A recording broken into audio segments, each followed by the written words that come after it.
Hi, I'm Chris Leader. I'm the president of Leaders Edge Training, and I want to welcome you to our monthly tips. I hope you're going to enjoy them. Feel free to forward them on to anybody on your contact management system.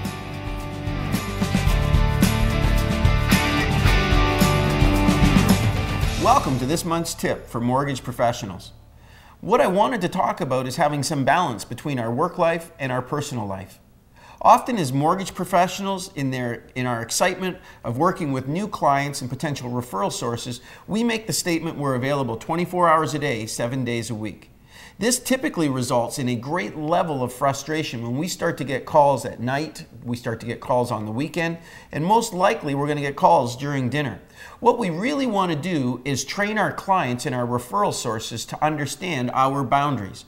By maintaining these boundaries, you maintain balance. And when you have time off, you're more energetic when you go to work. So there is a tremendous importance between keeping these two environments separate.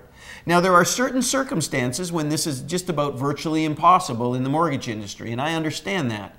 But most of the time, most of the situations could be avoided if we would just educate the people we work with on when and how to connect with us. For instance, I understand quite clearly if you have an agent that you're working with, a real estate agent, and they're in the middle of an offer, and that offer is in sign back and it's being countered to the buyer. Part of the buyer's decision to go forward and accept the counteroffer may depend on can they arrange for a little more financing. This is what I would call a critical situation and would require a response back. Otherwise, it really postpones everybody's decision and may even cause the buyer to second guess if they should be stretching just a little bit more. The realtor is going to count on being able to get in touch with you under that critical situation for an answer to make everybody feel at ease.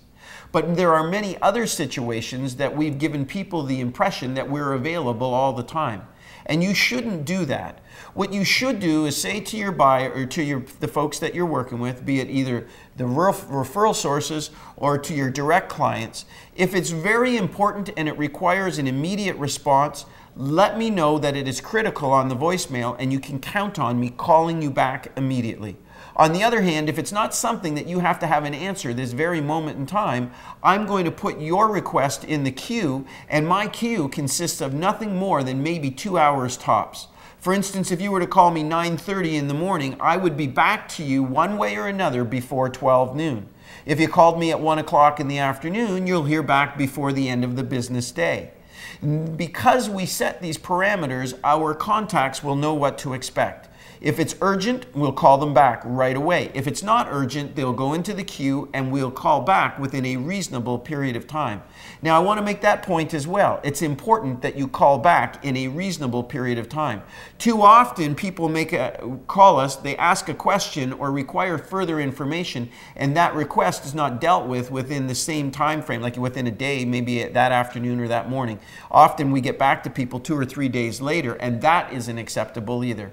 So in terms of managing your personal life and your business life, we really need to train our clients and our referral sources on what's critical and what isn't. We're available when it's important, but we would like them to also respect our boundaries. When you manage everything from a time perspective under this formula, you're going to find you have quality time off to recharge your batteries, and you're going to be extremely enthusiastic when it comes to working at your job.